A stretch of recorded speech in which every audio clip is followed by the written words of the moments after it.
नमस्कार, जनशोध न्यूज़ में आपका स्वागत है। मैं प्रदीप तिवारी। तो उस विकास के जिसको शायद हम विकास कह भी सकते हैं, उसके अब दुष्परिणाम दिखने लगे। जिस विकास के पश्चिमी मॉडल को हमने अडॉप्ट किया था, उस मॉडल ने अब अपना असली रंग दिखाना चालू कर दिया है। जिस मॉडल की जनशोध और पर्यावरणविद और जो भी इसको गहराई से जानते हैं, वो इसका विरोध करते रहे हैं। उस मॉडल ने आज अपना असर दिखाना चालू कर दिया है।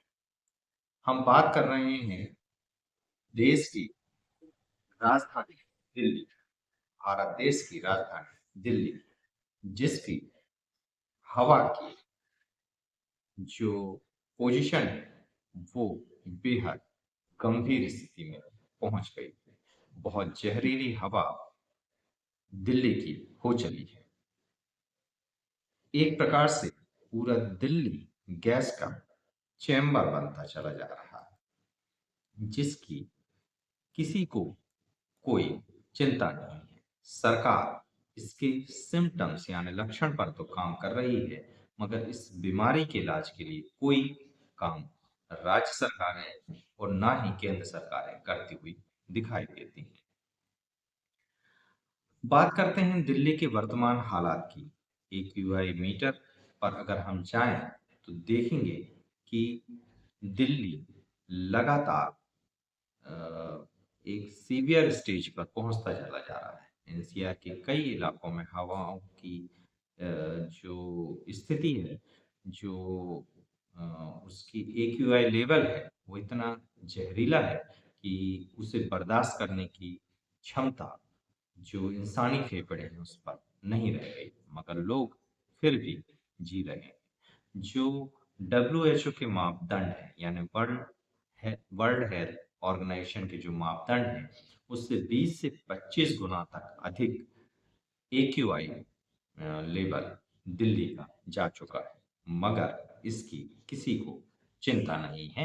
और कुछ तो हमारे हतोत्साही लोग जो कि अलग अलग तरीके की बात करते हैं, उन्होंने भी इस पर अपना पूरा योगदान दिया है। अभी हमने दिवाली दिल्ली में जबरदस्त मनाई है।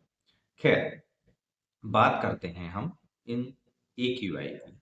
तो जो पूरा दिल्ली का क्षेत्र है, उसमें जो सबसे क्रिटिकल पोजीशन में है वो गाजियाबाद है। यहाँ पर एक्यूआई लेवल 550 प्लस में है। अब आप सोच सकते हैं कि आखिर दिल्ली किस तरीके से और किस ओर जा रही है। नोएडा में 450 प्लस है, गुरुग्राम में 420 से 460 है, और इसी तरीके से फरीदाबाद में 430 से 480 के बीच में ये वैरी हो रहा है। इन स्तरों पर हवा इतनी जहरीली होती है कि सामान्य व्यक्ति की फेफड़ों की क्षमता इसे सहन करने की नहीं होती है, मगर दिल्ली के लोग की मजबूरी है, इसे वो सहन कर रहे हैं। आखिर दिल्ली में ये जो एयर का जो पॉल्यूशन है वो बढ़ क्यों रहा है, तो इसके कई कारण। एक तो स्टूबल बर्निंग है, जो कि आपके फरारी जलाने का जो मसला है। पास का राज्य पंजाब है, हरियाणा है, यहाँ पर फरारी जलाई जा रही है, जिसकी वजह से पीएम 2.5 में 30 से 40 प्रतिशत की बढ़ोतरी हो रही है। दूसरा है व्हीकल इमिशन। तो इससे जो है एनसीआर में 1 करोड़ से ज्यादा व्हीकल है, जिससे कि इस एयर पॉल्यूशन में 30 से 40% की योगदान इनका है। आप सोच सकते हैं कितना बड़ा योगदान है। इसमें हम अल्टरनेट इलेक्ट्रिक व्हीकल की सोच सकते हैं। एक कम्युनिटी ट्रांसपोर्ट की बात हम कर सकते हैं, मगर अगर सरकारों का इसमें कोई सीरियस रुझान हो तब। कंस्ट्रक्शन डस्ट की बात कर रहे हैं। पूरा जो दिल्ली है और आसपास का एरिया है, उसे कंक्रीट के जंगल में बदला जा रहा है। पूरी हरियाली को खत्म किया जा रहा है, और यहाँ पर बड़ी बड़ी गगनचुंबियां इमारतें बनाई जा रही हैं, जिसके डस्ट बड़ी मात्रा में प्रोड्यूस हो रहा है और उसे फिर वहाँ से ट्रांसपोर्ट भी किया जा रहा है, जिसकी वजह से पूरे जो दिल्ली क्षेत्र है इसमें पॉल्यूशन हो रहा है। फिर इंडस्ट्रियल इमिग्रेशन की बात है। आसपास के राज्यों में जो इंडस्ट्री है उनको कोई गाइडलाइन जो दी गई है उसको कोई फॉलो अप लेने वाला नहीं है, उसे सीरियसली कोई देखने वाला नहीं है और भ्रष्टाचार की वजह से वो सारे मापदंडों को ताक में रखकर इस एयर पोल्यूशन में अपना योगदान दे रहे हैं। इसके अलावा नवंबर में जो हवा की गति है वह कुछ कम हो जाती है, जिसकी वजह से जो स्मॉग के कण हैं वो यहाँ पे फंस जाते हैं, जिसकी वजह से दिल्ली की पॉल्यूशन और एयर पॉल्यूशन बढ़ जाता है। अब इसके हम साइंटिफिक एक एविडेंस और साइंटिफिक थॉट्स पे बात करते हैं कि आखिर ये दिल्ली इतना जहरीला क्यों होते जा रहा है। तो नासा की रिपोर्ट कहती है कि जो हाल ही में पंजाब और हरियाणा में जमकर फरारी जलाई गई, इसके कई प्रमाण और record F S F A R India के पास में है, जिससे दिल्ली में पीएम 2.5 का स्तर डब्ल्यूएचओ की गाइडलाइन से 20 से 25 गुना, आप सोच सकते हैं। आप इन अंकों पर थोड़ा सा ध्यान दीजिएगा, 20 से 25 गुना अधिक ये दिल्ली के अंदर हो चला है।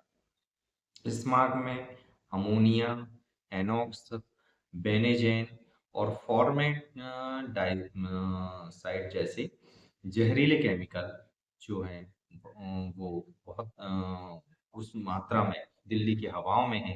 ये सबसे ज्यादा गंभीर रूप से बच्चों और बुजुर्गों को अफेक्ट करने वाले हैं, क्योंकि इनके फेफड़े ताकत में मजबूत नहीं होते जितनी युवाओं के होते हैं। अगर हम सेक्शन वाइज प्रदूषणों की बात करें दिल्ली के अंदर, सबसे ज्यादा जो इफेक्टेड एरिया है रोड की बात करें तो पूसा रोड है, 550 यहाँ का AQI है। आनंद विहार का 520 है। भादीपुर में 480 के आसपास चल रहा है।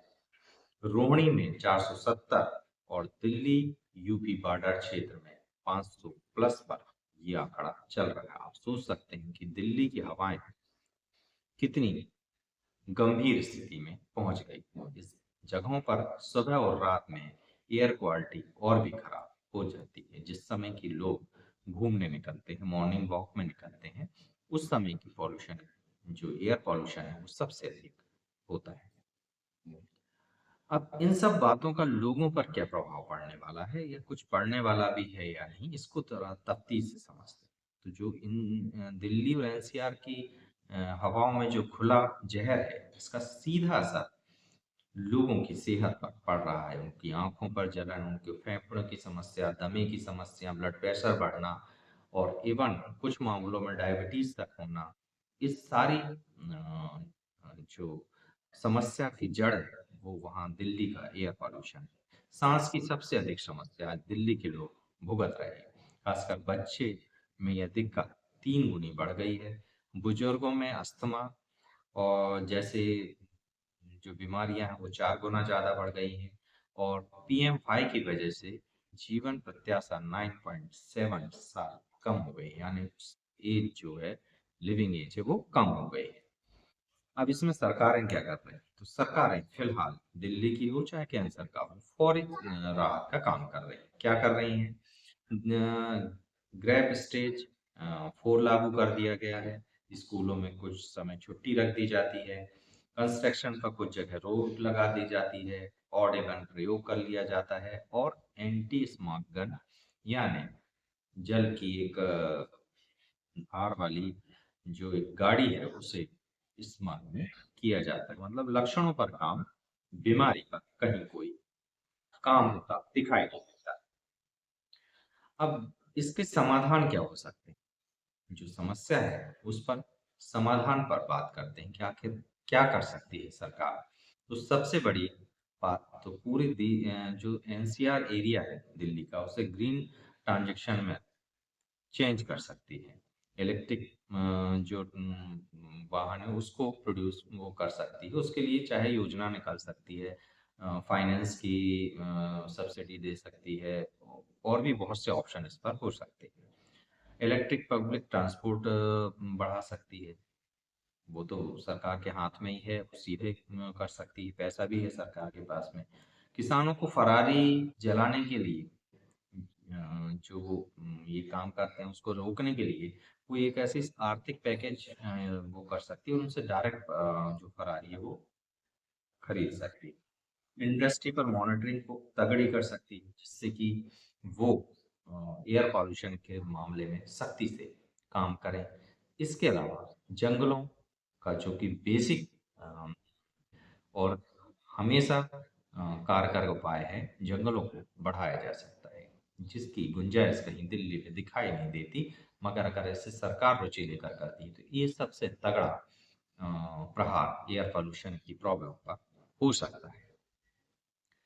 तो दिल्ली की हवा की समस्या केवल दिल्ली अकेले की नहीं है, ये आने वाले सालों में सभी बड़े मेट्रोपॉलिटन शहरों की अ, समस्या है, और ये पूरे देश की भी समस्या बनने वाली है। अगर हम वक्त रहते आज नहीं जागे तो कल हमें उस मौत के कगार पर खड़े होना पड़ेगा, जो हाँ आज दिल्ली की जनता है, और वो इस पूरी परिस्थितियों को भोग रही है। तो इसका उत्तर जो है वो बड़ा सीधा सा है।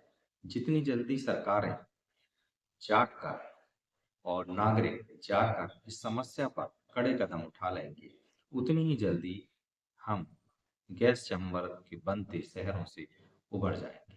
मगर क्या सरकारें इस पर तैयार हैं, और क्या लोग इस पर तैयार हैं? आप खुद भी बताइए कि क्या सरकारें इस पर काम करने के लिए तैयार हैं, और खुद लोग क्या इस पर काम करना भी चाहते हैं या नहीं? अगर आप बताएंगे तो हमें भी पता चलेगा कि आखिर जमीनी हकीकत क्या है। बेखौफ पत्रकारिता और बुलंद आवाज को चुनना चाहते हैं तो लाइक और सब्सक्राइब करना ना भूलिए। देखते रहिए जन